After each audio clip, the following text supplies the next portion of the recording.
sejahtera untuk kita semua. Merdeka. Merdeka. Yang saya hormati teman-teman progresif revolusioner, hari ini dari pimpinan organisasi mahasiswa KBM Untirta ada Bung Chandra Raymond sebagai ketua MPM Untirta, ada Bung Jainuddin sebagai ketua DPM KBM Untirta, ada saudari Belma Dwi Anggini sebagai wakil presiden mahasiswa periode 2019-2020. Hari ini dalam menyambut 75 tahun kemerdekaan Republik Indonesia, yang dimana amanat Undang-Undang Dasar 1945 adalah negara harus mencerdaskan kehidupan bangsa. Tapi dalam proses 75 tahun kemerdekaan yang terlepasnya kolonialisme dan imperialisme bangsa asing terhadap Indonesia, hari ini kondisi pendidikan yang bisa kita lihat dan kita saksikan bersama-sama adalah bagaimana masyarakat Indonesia masih terbelakang, masih banyaknya, masih mayoritasnya angka masyarakat yang tidak bisa membaca ataupun buta huruf, tidak bisa bagaimana berkomunikasi bahasa Indonesia dengan baik, dan mendapatkan fasilitas pendidikan yang memang merata. Jika kita lihat dengan bagaimana kondisi Banten hari ini dengan angka pendidikan rata-rata masyarakat Banten hanya 8,3 tahun, yang artinya mereka hanya mencapai pendidikan di tingkat SMP. Dari 11 juta masyarakat Provinsi Banten, jika kita kalkulasikan hanya sekitar 30% masyarakat yang memang berkuliah sampai S1 dan mendapatkan pendidikan tinggi lainnya. Sisanya mereka hanya menempuh pendidikan dari SD, SMP, hingga SMA. Hari ini ditimbulkan ataupun munculnya sebuah problematika diakibatkan oleh adanya komersialisasi pendidikan dan alokasi anggaran APBN untuk pendidikan di Provinsi Banten yang memang hanya sekitar 15,3% atau di angka 2,3 triliun. Yang ini mengakibatkan teman-teman semua, mengakibatkan teman-teman di Provinsi Banten, baik yang berkuliah ataupun yang menempuh sekolah dari SD sampai SMA, hari ini kesulitan untuk mendapatkan fasilitas pendidikan. Ditambah lagi kondisi yang memang hari ini sedang terjadi resesi ekonomi besar-besaran di negara yang diakibatkan oleh adanya pandemi yang merubah struktur kultur sosial ekonomi dan budaya bangsa Indonesia. Dan masyarakat Banten hari ini dihadapkan oleh satu fenomena baru, yaitu fenomena new normal, yang dimana kita semua harus berhadapan sesuatu dengan mekanisme online. Pendidikan, pekerjaan, dan lain-lain harus bersifat online. Lalu bagaimana dengan fasilitas yang memang ada di Provinsi Banten? Bagaimana dengan teman-teman kita yang berada di ujung Banten Selatan? Bagaimana teman-teman kita yang ada di wilayah Pandeglang sana? Bagaimana teman-teman kita yang ada di Kabupaten Serang? Hari ini mereka harus bekerja dan berupaya lebih untuk bagaimana bisa untuk mendapatkan pendidikan. Dan bagaimana efektivitas pendidikan yang ada, yang hari ini kita rasakan. Kita berempat sekaligus juga mahasiswa dirasa pendidikan yang didapat melalui mekanisme daring ataupun online hari ini hanya bersifat pemenuhan kewajiban, hanya mengisi absen, tapi tidak ada ilmu yang memang didapat. Nah, mungkin hari ini kita kedatangan 3 tokoh revolusioner dari Untirta ataupun tataran Serang lah, yang namanya sudah seantero Serang. Merdeka. Kita akan sedikit membahas tentang bagaimana kondisi pendidikan kerakyatan lah, pendidikan kerakyatan dengan segala macam persoalan, dengan bagaimana solusi ke depan yang memang harus kita bahas ataupun kita rumuskan bersama-sama. Nanti juga kita akan membahas tentang bagaimana kondisi kampus Untirta dengan segala bentuk komersialisasi pendidikannya, dan kondisi pendidikan Banten yang mungkin nanti akan disampaikan oleh Bung Jainuddin selaku Ketua DPM KBM Untirta. Mungkin kepada Bung Jainuddin, saya kira bisa untuk menjelaskan tentang kondisi pendidikan di Provinsi Banten, baik dari tingkat menengah, dasar, ataupun atas. Saya kira itu, Bung. Saya persilahkan kepada Bung Jainuddin. Siap. Terima kasih Bung Ihsan, ini sahabat perjuangan yang juga menjadi mentor saya di organisasi. Mudah-mudahan terus selalu diberikan kesehatan ya. Merdeka. Mohon maaf juga ini suaranya agak kurang, sisa-sisa juara. Ya, terima kasih sebelumnya udah mau ngobrol bareng ya, meskipun secara pengetahuan mungkin saya di bawah dari para ketua-ketua yang ada di sini. Ngomongin kan kita hari ini lagi berada di kondisi pandemi, artinya semua kondisi itu tidak ada yang bisa memperkirakan gitu. Semua negara itu merasakan hal pandemi ini gitu, COVID-19 ini. Tapi saya mau berbicara mengenai itu di lingkup di daerah saya sendiri, yaitu di Banten, khususnya bagian di bidang pendidikannya, yang dimana Banten ini merupakan daerah yang memang belum terlalu dibilang maju, belum, tapi sedang proses. Nah, ini juga kita lebih spesifikkan kepada pendidikannya, yang dimana pendidikannya ini juga mengarah kepada kemajuan provinsi, mendorong untuk bagaimana provinsi ini dilihat gitu untuk wilayah luas gitu. Nah, pendidikan di Banten ini dibilang masih standar lah gitu, Bu. Artinya belum bisa menyaingi dari provinsi-provinsi yang sudah maju gitu. Ditambah lagi sekarang adanya pandemi, itu mengakibatkan para pelajar-pelajar yang memang seharusnya dia bisa mengekspresikan dirinya, itu dibenturkan dengan kondisi seperti ini. Dibuatlah pendidik atau pembelajaran yang online gitu. Nah, itu juga yang saya dengar dari para masyarakat-masyarakat di bawah, itu mereka juga merasakan kesulitan gitu. Karena kita sadari dan kita tahu Banten ini daerahnya masih banyak daerah-daerah yang pelosok gitu, yang memang secara pengetahuan medianya itu juga masih minim gitu. Itu bukan, saya berbicara bukan karena melihat dari sudut pandang yang lain, tapi melihat ketika di daerah saya sendiri, itu di daerah saya di Kampung Canggetek, Desa Bandung, masih ada aja kampung yang memang untuk tahu informasi COVID aja, adanya COVID di negara kita gitu, itu mereka nggak tahu gitu, itu COVID apa katanya. Nah, artinya informasi yang orang lain bisa dapat dari gadget, mereka belum tahu. Dan sekarang pendidikan di Banten dilakukannya secara daring, dan mereka pasti tidak tahu sama sekali gitu. Nah, itu yang baru saya rasakan dan baru saya dengar dari orang-orang yang di sekeliling saya sendiri gitu. Itu sih. Dan untuk masalah anggarannya juga kan dibilang sekelas Provinsi Banten lah gitu. Meskipun belum secara pendidikannya belum maju, tapi untuk mendorong itu juga kita kan perlu anggaran. Yang saya tahu kan anggaran daerah APBD di Banten itu ya sekitar 2,3 triliun. Dan itu menurut saya untuk memajukan semua sektor yang pendidikan yang ada di pelosok-pelosok juga, menurut saya perlu adanya penambahan gitu. Itu juga menunjang gitu. Mungkin itu, Bung. Ya, terima kasih Bung Zainuddin. Saya kira pendidikan akan berdampak luas kepada baik pengetahuan dan bagaimana masa depan dan pekerjaan. Kita tahu, menurut data BPS Provinsi Banten, hari ini Banten menduduki posisi provinsi paling tinggi dengan jumlah pengangguran di Indonesia. Itu diakibatkan oleh sulitnya kawan-kawan ataupun masyarakat mengakses pendidikan, baik pendidikan yang bersifat pendidikan yang bersifat materi kelas ataupun pendidikan yang bersifat untuk melatih soft skill ataupun kemampuan dari si masyarakat ini itu sendiri. Dari 75 tahun kemerdekaan Indonesia, udah hampir 3/4 abad kemerdekaan Indonesia, sedang dibandingkan dengan negara-negara di tetangga Republik Indonesia, yaitu Singapura, Malaysia, dan Brunei yang memang umurnya masih di bawah Indonesia. Hari ini jika dikomparasikan pendidikan yang memang hari ini terjadi, Indonesia sangat tertinggal jauh. Ini mungkin diakibatkan oleh pertama infrastruktur, yang kemudian adalah komersialisasi pendidikan.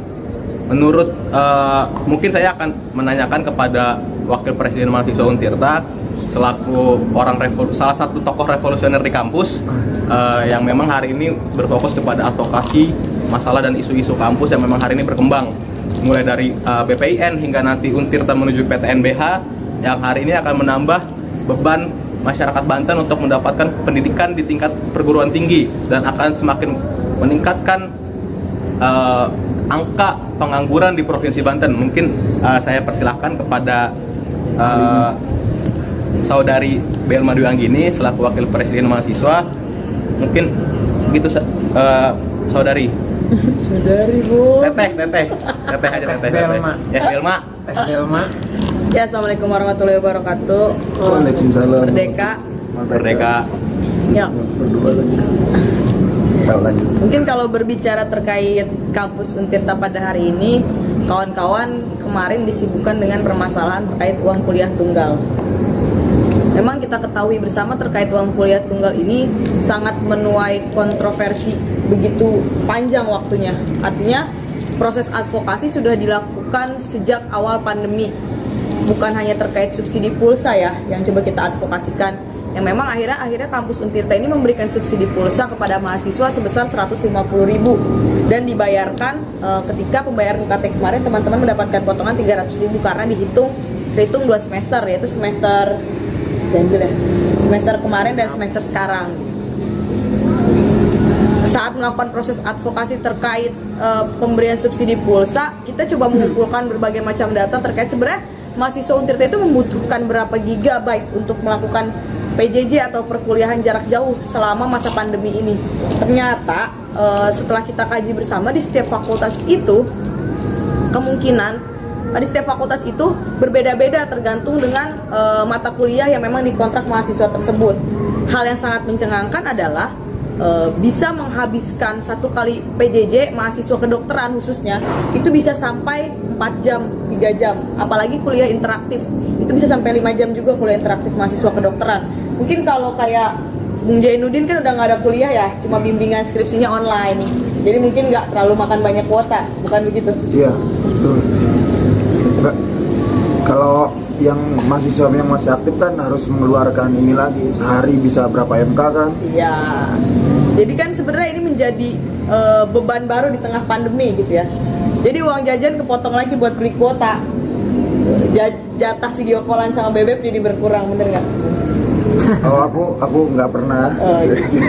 Ya lanjut ya. Jadi sebenarnya kalau kita bicara masalah terkait permasalahan yang hari ini ada di kampus, mahasiswa Untirta sudah jatuh tertimpa tangga pula kalau menurut saya. Karena hari ini ketakutan terbesarnya ketika memang hari ini kawan-kawan sudah membayar UKT dengan berbagai macam regulasi yang ada, kawan-kawan akan ditakuti dengan semester depan kawan-kawan gimana cara membayar UKT lagi. Karena hari ini kan kondisinya lagi-lagi katakan ini new normal loh, Indonesia menuju suatu hal yang baru, tapi apa nih recovery pasca pandemi ini kita belum siap secara keseluruhan gitu. Ya saya tekankan kawan-kawan Untirta bukan hanya hari ini mungkin kawan-kawan Untirta takut tidak bisa membayar UKT.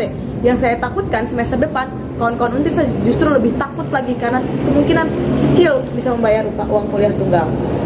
Ketika kemarin coba kita membuat beberapa kuesioner terkait bagaimana kondisi mahasiswa Untirta, kita coba melemparkan suatu kuesioner, kira-kira dari 16.000 mahasiswa aktif Untirta, berapa nih yang terkena dampak secara ekonomi? Coba kita lampar, ternyata sekitar ada 821 mahasiswa Untirta yang terdampak secara ekonomi. Akhirnya ya 800 mahasiswa itu yang merasa kesulitan untuk membayar kuliah kan, karena ada ekonominya terdampak gitu. Jangankan untuk membayar kuliah, mungkin usaha orang tuanya saja tidak berjalan sama sekali. Kemudian kita coba melakukan proses advokasi dari data yang kita punya terkait kita untuk menuntut sebenarnya uang kuliah tunggal ini harusnya ada penggolongan ulang UKT kembali di masa pandemi seperti ini gitu. Karena bentuk keringanan kalau hari ini keringanan terkait mahasiswa semester 9 yang diskon 50%, SK rektor tersebut sudah ada ketika zaman saya maba, kurang lebih di 2016 ya. Kalau salah tolong direvisi. SK rektor tersebut sudah ada terkait mahasiswa di atas semester 9 akan mendapatkan diskon. Walaupun hari ini kebijakan tersebut ada kembali, tapi kan yang lebih memang yang terdampak bukan hanya mahasiswa semester 9, tapi ada mahasiswa semester 2, 3, 4, ada mahasiswa akhir yang memang hari ini hidup dan matinya sedang digantungkan di Untirta, justru malah ada pandemi yang menyulitkan adanya penelitian dan pihak kampus tidak memberikan sebuah kebijakan yang lebih untuk mahasiswa akhir. Apakah ada penambahan waktu karena penelitiannya terhambat pandemi? Pandemi ini nggak main-main, bukan hanya hitungan 1 atau 2 bulan, tapi hari ini udah berjalan sekitar Maret, April, Mei, Juni, Juli, Agustus, sudah hampir 8 bulan pandemi ini. Jadi pandemi ini ya sudah berapa orang yang memang skripsinya terbengkalai? Apakah pihak kampus sudah ada kebijakan untuk mahasiswa akhir? Hanya mereka mencoba mengeluarkan peraturan rektor nomor 6 tahun 2020 terkait bagaimana UKT itu sendiri ada bukan penggolongan ulang UKT, lebih penyesuaian UKT untuk mahasiswa yang terdampak COVID bisa turun sampai 2 golongan. Tapi ternyata ketika di cross check ada aduan dari mahasiswa hukum, kenapa saya cuma turun 500.000? Ternyata satu grade-nya di mahasiswa hukum itu untuk angkatan 2014 itu hanya 500.000. Jadi yang terdampak COVID, UKT-nya 7 juta, angkatan 2014 Fakultas Hukum itu hanya turun 500.000 atau UKT yang dibayarkan hanya 6.500.000. Itu kan jadi tamparan keras. Mungkin dia sebagai mahasiswa dan orang tuanya di rumah sudah berharap lebih, Bung, begitu. Untuk membayar UKT kira-kira ada pemotongan sebesar berapa? Ternyata hanya 50%. Kalau begitu ya berarti kenapa kita nggak ikut penundaan atau apa penundaan itu ya? Penangguhan UKT, maksudnya hanya beda 500.000, tidak berdampak besar gitu, ditambah 300.000 pulsa Bung, jadi 800.000. Kemudian beberapa fakultas yang lain ya permasalahannya yang sama. Kemarin kawan-kawan dari DPM Untirta coba mengadvokasi setelah pengumuman di per 10 Mei itu ternyata 10 Mei 10 apa sih? 10 Agustus itu data yang masuk ke pihak kampus itu sekitar 3.244 mahasiswa Untirta yang mengajukan baik penangguhan, penyesuaian UKT, pemotongan dan lain-lain itu sekitar 3.244 mahasiswa. Tapi dari yang mengajukan itu kemudian masih ada juga mahasiswa yang memang ketinggalan informasi, selain ketinggalan informasi tidak di ACC karena 1, 4, 5, 6, 7 dan hal-hal yang lainnya sampai ke 10 permasalahan yang akhirnya tidak di ACC. Ada sekitar 524 mahasiswa 3 hari lalu yang melakukan pengaduan untuk bagaimana sebenarnya UKT-nya tidak turun. Sedangkan masa pembayaran UKT itu berakhir pada tanggal 24 Agustus. Kurang lebih sekitar berapa hari lagi, Bung? 1 minggu dari sekarang. 1 minggu dari sekarang udah selesai pembayaran UKT. Dan kemarin mungkin kawan-kawan di semua BNI di Serang pasca tanggal 10 ini pengumuman ini semua penuh. Karena apa? Kemarin-kemarin server di Untirta sempat down, pembayaran down, ini down. Artinya apa? Sebenarnya sistem di Untirta ini juga masih sangat belum rapih, saya katakan. Masih adanya piutang kepada mahasiswa, hal yang sangat mencengangkan. Tiba-tiba mahasiswa ditagih utang senilai 10 juta, 11 juta karena kesalahan dari sistem itu sendiri. Dia belum semester 9, Bung, tapi dia melakukan penurunan UKT-nya otomatis terpotong karena dia pindahan dari kampus lain. Dan tiba-tiba itu jatuhnya jadi piutang dan harus dibayarkan mahasiswa itu sebelum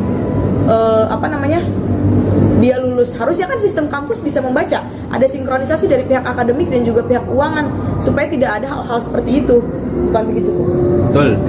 Tapi ternyata hal seperti itu terjadi gitu. Ya hari ini saya katakan kampus Untirta, mahasiswa Untirta sudah jatuh tertimpa tangga pula kok. Kalau melihat kondisi saat ini, kondisi PJJ, kita mencoba mendorong adanya mekanisme PJJ itu sendiri harus seperti apa.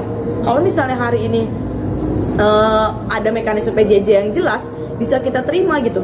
Walaupun lagi dan lagi proses PJJ pasti tidak akan maksimal karena satu dan banyak hal yang tadi mungkin udah sama-sama kita ketahui bersama dan sama-sama kita rasakan. Ini tidak akan kondusif sampai kapanpun gitu. Kalau memang tidak ada mekanisme yang jelas dari pihak kampus. Artinya kan akibat dari pandemi ini semua elemen bakal merasa terdampak lah. Mahasiswa Untirta ini, ya saya katakan lagi dan lagi, bukan hari ini yang ditakutkan, bukan semester ini yang mahasiswa Untirta takutkan untuk tidak bisa membayar UKT, tapi semester depan itu akan menjadi beban, lebih beban lagi untuk mahasiswa Untirta ketika membayar uang kuliah tenggal itu sendiri. Mungkin itu aja sih. Ya, terima kasih kepada Teh Belma selaku Wakil Presiden Mahasiswa.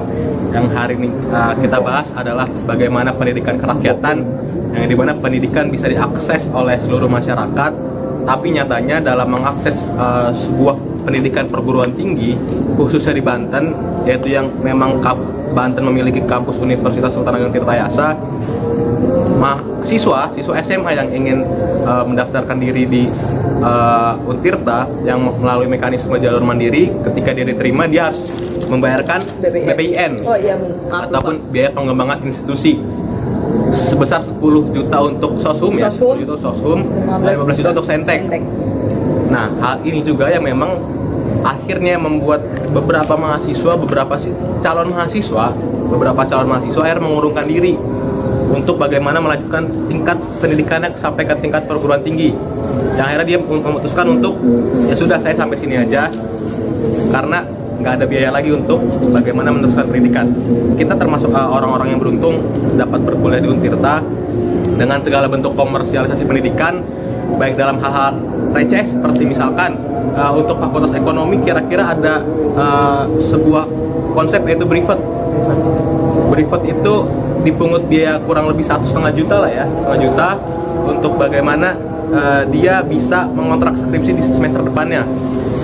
Kemudian ada di beberapa fakultas lain kunjungan-kunjungan ataupun studi tour yang memang akhirnya esensi dari kegiatan itu adalah kosong sebetulnya, tapi dipungut biaya. Sedangkan jika mengacu kepada Permendikbud nomor 25 tahun 2020 dan Undang-Undang Perguruan Tinggi nomor 12 tahun 2012, hari ini UKT adalah uang kuliah tunggal yang memang berlaku untuk seluruh kegiatan akademik, yang memang seluruh kegiatan akademik ini di-cover dan dibiayai oleh UKT. Jadi kampus tidak boleh melakukan pungutan-pungutan lain selain UKT kepada mahasiswa. Dan mungkin juga hari ini jika kita melihat kondisi Banten, akankah Banten ini bisa untuk maju sebagai provinsi yang memang baik seperti provinsi-provinsi lain yang ada di Pulau Jawa dalam aspek pendidikannya? Apakah Banten ini akan semakin tertinggal tingkat pendidikannya seperti provinsi-provinsi lain yang ada di pelosok Indonesia? Mungkin kepada hari ini juga akan kita bahas bagaimana mengenai proses jalan keluar ataupun solusi dari aspek perspektif mahasiswa. Mungkin bisa kita serahkan kepada Bung Chandra, atau Ketua MPM KBM Untirta, pemilik supremasi Palu tertinggi di kampus kita tercinta. Silakan kepada Bung Chandra Raymond. Merdeka. Ya, merdeka. Ya, terima kasih kepada Bung Iksan, ya sangat luar biasa ini. Dari acara KKM dari kelompok Bung Iksan ini turut mengundang kita sangat senang bagaimana sekarang kita membahas tentang isu pendidikan yang sangat luar biasa, pendidikan kerakyatan di tengah pandemi.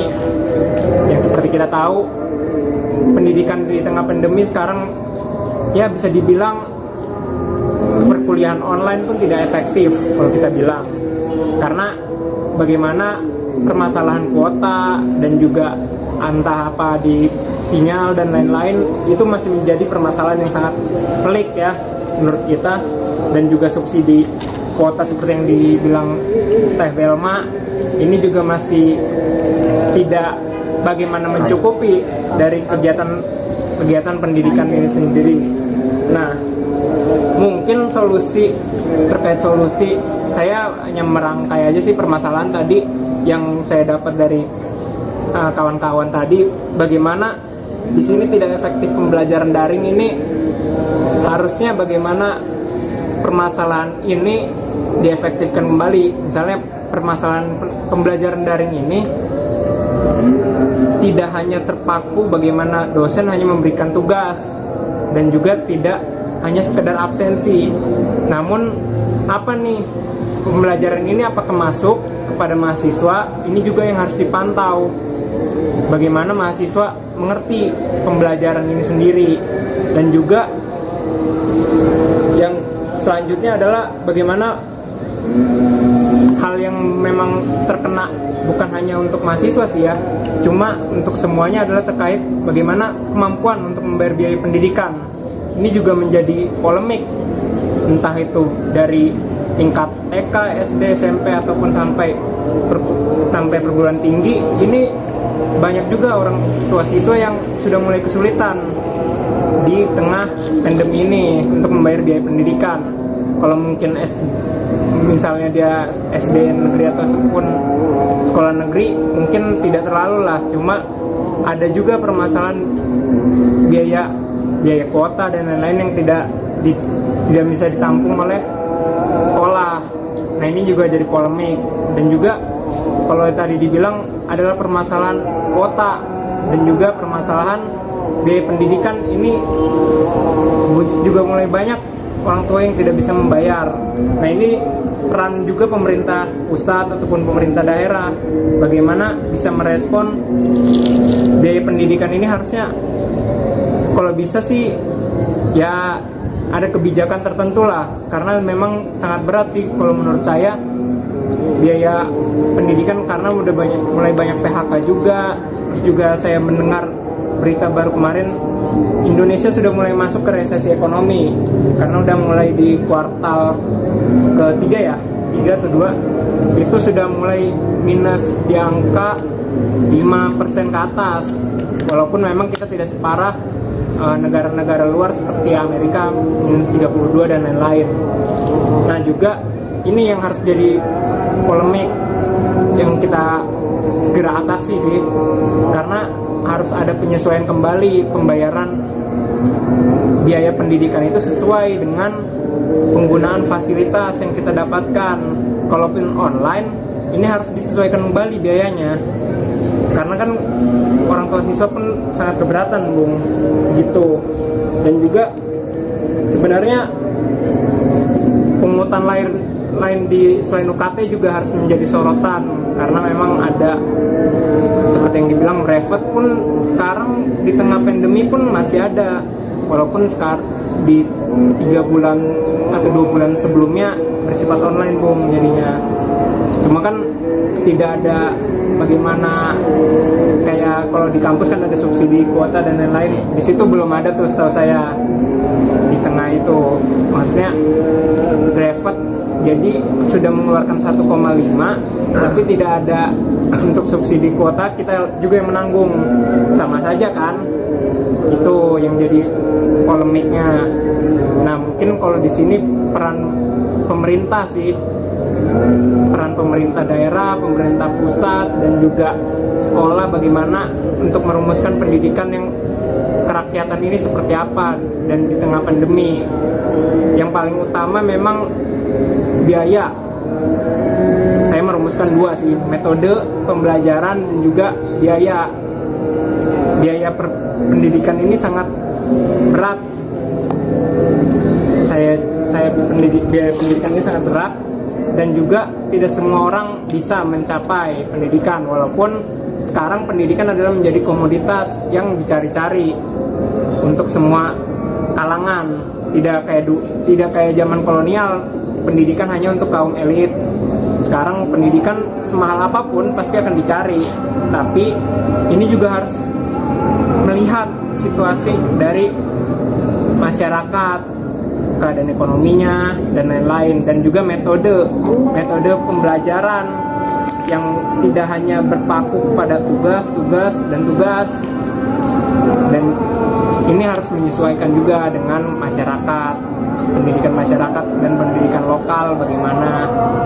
Tidak gimana ya, jadi kalau saya lihat pendidikan masih banyak yang bersifat mengejar nilai dan lain-lain. Ada Teh Belma, Bung Jainuddin, kepada Bung Chandra yang hari ini sudah menyampaikan gagasan-gagasan progresif revolusionernya, yang saya kira bagaimana jalan keluar hari ini pemerintah harus berfokus kepada hal-hal primer seperti pendidikan dan ekonomi yang harus dimulai kembali direstorasi, karena kemajuan ekonomi tidak terlepas juga daripada kemajuan pendidikan.